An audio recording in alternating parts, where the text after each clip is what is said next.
السلام علیکم دوستو، میں ہوں عاطف توقیر۔ کیسے مزاج ہیں؟ میں ابھی لندن میں ہوں، لیکن ایک دوست نے سوال کیا کہ عاطف بھائی یہ بتائیے کہ یہ جو خبریں ہیں تازہ کہ اسٹیبلشمنٹ عمران خان صاحب پر دباؤ ڈال رہی ہے، بلکہ منتیں کر رہی ہے کہ وہ کسی طرح سے جلا وطنی اختیار کر لیں، تو اس پر آپ کی رائے کیا ہے؟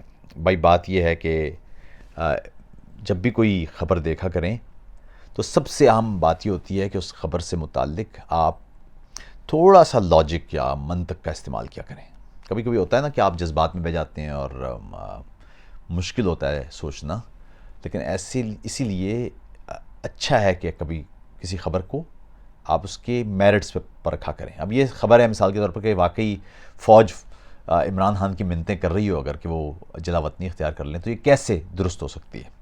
بات یہ ہے کہ عمران خان کی جلا وطنی تو چھوڑیے، اس وقت عمران خان کو اگر فوج جیل سے بھی نکال دیتی ہے تو وہ فوج کے حق میں نہیں ہوگا۔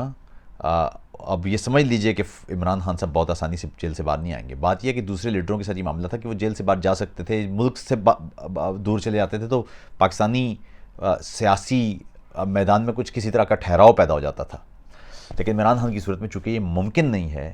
عمران خان صاحب اگر آپ جیل سے ان کو باہر کرتے ہیں تو وہ جس انداز کا ہیجان پیدا کریں گے، اور اگر وہ ملک سے باہر جاتے ہیں تو پھر ان کی تو ساری فالوئنگ ہی سوشل میڈیا کے ذریعے ہے، تو ایسے موقع پر اگر ان کو فوج باہر نکالتی ہے تو یہ تو اپنے گلے پر گھنٹی باندھنے والی بات ہے، تو اس لیے یہ ممکن نہیں ہے۔ ہاں ایک بات آپ یہ دیکھیے کہ 2014 سے جو ہیجان پاکستان میں پیدا ہوا ہے، اس کی وجہ سے پاکستان کی صرف سیاسی صحت برباد نہیں ہوئی، بلکہ پاکستان کی اقتصادی صحت بھی برباد ہوئی ہے۔ پاکستان میں اقتصادی سرگرمیوں کو نقصان پہنچا ہے۔ 2014 سے مسلسل دھرنے چل رہے ہیں، کبھی عمران خان کے دھرنے تھے، کبھی فیض آباد والے وہ جو خادم رضوی ہے ان کے ذریعے استعمال کیے گئے، کبھی طاہر القادری کو استعمال کیا گیا۔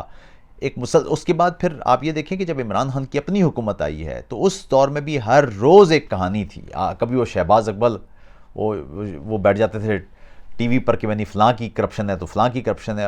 ہر روز ایک اجہان ہے، ہر روز ایک خبر ہے، ہر روز ایک کشیدگی ہے۔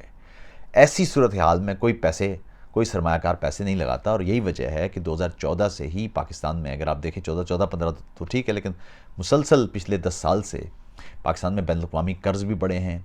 پاکستان میں کرپشن کا انڈیکس وہ پچھلے عمران خان کے دور میں خیر وہ سب سے زیادہ برا رہا ہے۔ وہ 2017 میں جو 116 تھا وہ عمران خان 140 پہ چھوڑ کے گئے ہیں۔ پی ڈی ایم کی حکومت میں بھی اس پہ کوئی فرق نہیں آیا۔ پی ڈی ایم کی حکومت میں بدستور وہ 140 پر ہی رہا ہے۔ پی ڈی ایم کی حکومت میں مہنگائی اس پر کوئی اثر نہیں پڑا۔ اس کا مطلب ہے کہ آپ ایک فری فال چل رہا ہے معاملہ۔ ایسے میں اگر سیاسی بحران ختم نہیں ہوتا، ایسے میں اگر سیاسی ٹھہراؤ اور استحکام پیدا نہیں ہوتا، تو کسی صورت اقتصادی سرگرمیاں آگے بڑھ نہیں سکتی۔ اور یاد رکھیے گا کہ فوج صرف پاکستان میں فوج نہیں ہے، بلکہ فوج پاکستان میں ایک کاروباری ادارہ بھی ہے، اس کے کاروباری سٹیکس ہیں۔ پاکستان میں فوج انتشار اگر چاہے بھی تو یعنی کشیدگی یا قیاس چاہے بھی تو وہ بھی ایک کنٹرول حد کا چاہتی ہے۔ ان کنٹرولڈ معاملہ ظاہر ہے اس کی کاروباری سرگرمیوں کو متاثر کرتا ہے، اور صرف وہی فوج نہیں بلکہ دیگر جو کاروباری ادارے ہیں، جو کاروباری شخصیات ہیں، انہی کا تو یہ ملک ہے صاحب۔ مسئلہ یہ ہے کہ 1947 سے لے کے اس ملک نے انہی لوگوں کو تو سرو کیا ہے۔ پاکستان میں جو امیر ہے اسی کو تو اس نے امیر کیا ہے۔ وہ جان ایلیا نے کہا تھا پاکستان علی گڑھ کے لونڈوں کی شرارت تھی۔ اس کا مطلب یہ ہے کہ علی گڑھ میں کون تھا؟ غریب لوگ تو نہیں پڑھتے تھے۔ پاکستان مسلم ایلیٹ ان کا ایک شاخسانہ تھا، اور اس نے بہت اچھا سرو کیا ہے اپنے بنانے والوں کو۔ تو جو بھی اس ایلیٹ میں شامل ہوتا ہے پاکستان اس کو اچھا سرو کرتا ہے۔ غریب لوگوں کا تو سٹیکس ہی کوئی نہیں ہے اس ملک میں، یا کم سے کم اشرافیہ یہی سمجھتی ہے۔